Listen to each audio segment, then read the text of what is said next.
is going on, everyone, and welcome to Kart 6T3. My name is Ben. Thank you very, very much for stopping by and checking out yet another one of my videos. Real quick, because I always I have this thing where I kind of forget at the end, and then real quick, I'm like, if you didn't mind hitting a like on the video, possibly subscribe to the channel if you are new here. And if you are new here, welcome. Okay, that rigmarole.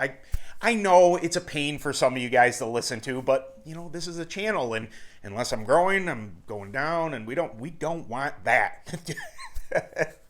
Okay, first off, I won some clothes. I watch a lot of moto stuff. I love Supercross. I listen to all the podcasts and everything.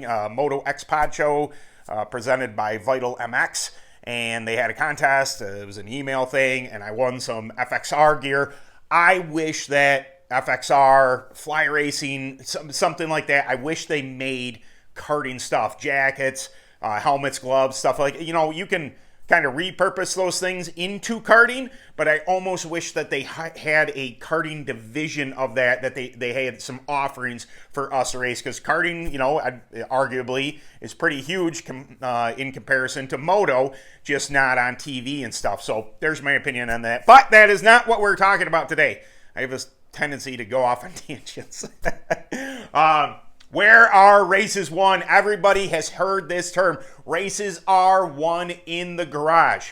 What does this mean? Why do people say this? And I thought we could talk about that today. Okay, races are won in the garage. This comes with a short story from me about, it's not even really a short story, it's just a thing that I witnessed. I had a friend once upon a drift who essentially just liked to choose gear.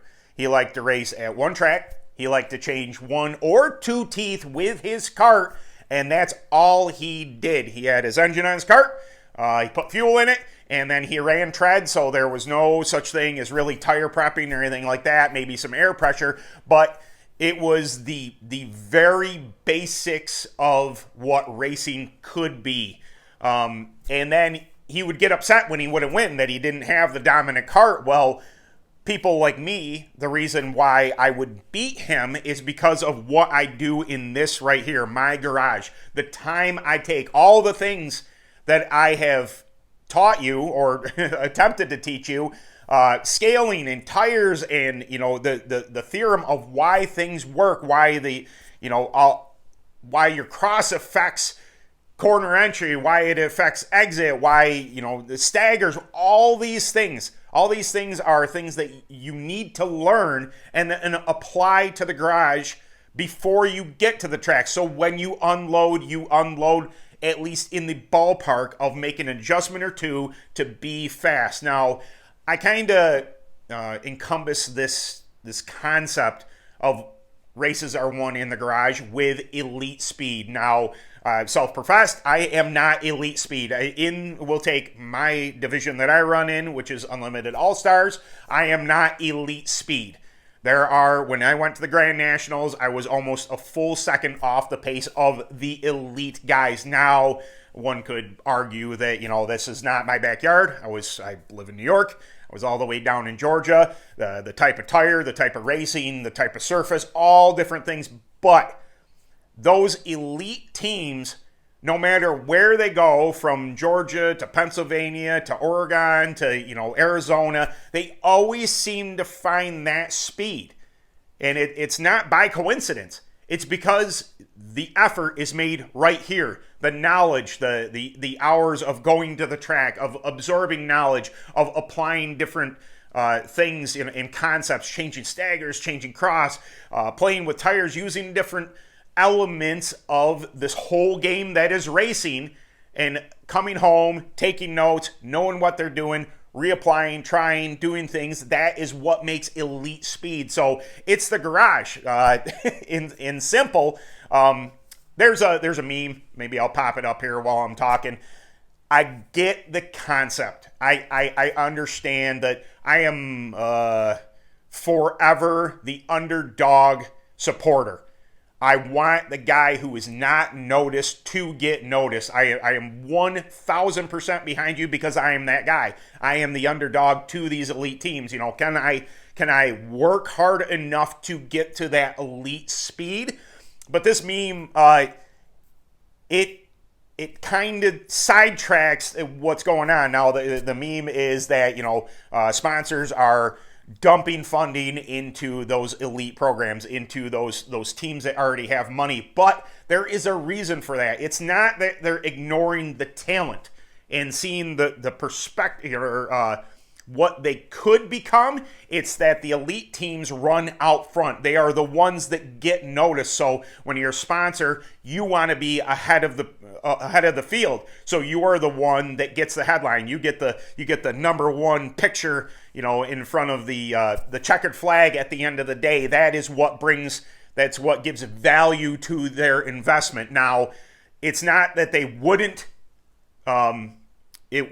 sponsor you and give you those funds, but you need to put the work in the garage in order to get to the front, in order to get noticed. Now, again, you know, I'm on board with the underdog story. I'm on board with the talented guys not having the funding to break through that barrier, but somehow, some way, you have to dig deep. You have to spend the hours in the garage in order to find that speed, in order to challenge those people with all the money. There's nothing insurmountable about the elite racers. No matter how much money they have or anything, you can outwork them. You can prove yourself and become one of them. It's just the way racing is. You know, I wouldn't consider myself, I'm fairly fast. I've won some races. I've won some titles. I'm not of that elite speed, but I started with nothing. I started losing everything. I started in flatheads losing. I started in KT 100 going, finishing second or third in the points for 3 consecutive years. I started from not having this knowledge, but going to work in the garage, doing the research necessary, learning everything I could learn, experimenting everything to elevate my game to whereas, I arguably, up here in the Northeast, I would consider myself, one of the faster people, not the fastest. There's no way I can claim that because anybody can win on any given Saturday night.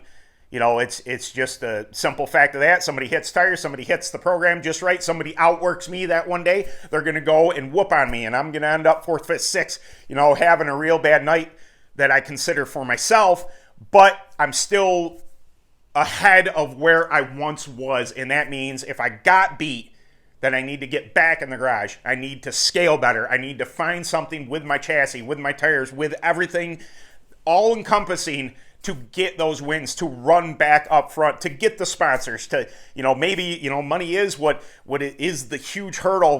Maybe you need to put the work in to get to that point so it's easier. Once you start putting the work in and running up front, it becomes easier.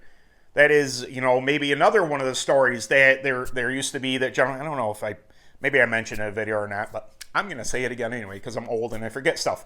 Randy was his name. He was an open guy, and every week I'd show up to Paradise with my K35 or my sedan, and every week I would lose to him. Well, I joined the UAS. I went dancing around. Maybe I got the win before that. But anyway, I went dancing around. I ran with some of the fastest guys in the New York, Pennsylvania area. It elevated my game. When I came back to Paradise, I was easily able to beat Randy. Now, that just knowledge and effort and everything, I could have gone back, every day and just like, oh, it's not fair. Randy's got a bigger motor. Oh, Randy's got this. He's been running for 25 years. I don't have the experience. I didn't. And you shouldn't either. You shouldn't ever just submit like, oh, man, I'm never going to beat that. Get back in the garage. Learn as much as you can. Spend the time. Don't just put your cart in the trailer and be like, oh, I hope I'm fast next week. Don't do that. Come to YouTube. Learn what you can. Get on Facebook, on any of the karting groups. Make the effort to get yourself better. Do the work in the garage, and it will show up when you get to the track. So that is my TED Talk for today. My inspirational TED Talk. I didn't know how I felt about doing this video because I never want to sound preachy. I never want to sound like that guy, like, hey, pull yourself up by the bootstraps. I'm kind of like that. Like, man, it's all in effort. You have it in you to be fast. You just have to, dig down and find that speed, and that speed is found in the garage. Before you get to the track, it's not just buying the best equipment. There's no way that is. I arguably have some of the best equipment that in the UAS division, some of the best engines and everything. And why am I not at elite speed? Because the other people, they have a little more knowledge, they have a little more experience. They that elite speed that I strive for, I'm still chasing it after 20 years. And I think that don't get down on yourself. Just keep on moving forward, and that will work out for you in the long run. So there you go, guys. I hope you enjoyed the video. I didn't want to do another product or anything like that. I wanted to get back into my theorem videos. I do really like these because it allows me to flow a little bit more of what my ideas are of karting. It's not just change this axle, change this, this tie rod, these are all very important things. I will continue to do those videos, but there's a mindset that somebody needs while racing that is just is equal to the knowledge of the physicalness of actually changing parts and being mechanically inclined. All that stuff is a mentality of how to win races, what you need to do in order to get to that point. So, all right, guys, I hope you enjoyed the video, and we'll see you Thursday. I've been real good about doing the 2 video a week thing. It's not always going to be a product, but I wanted to get back in the flow of 2 videos a week and offer you something on Thursdays and Sunday. Obviously, I changed it from Tuesday because that was too much.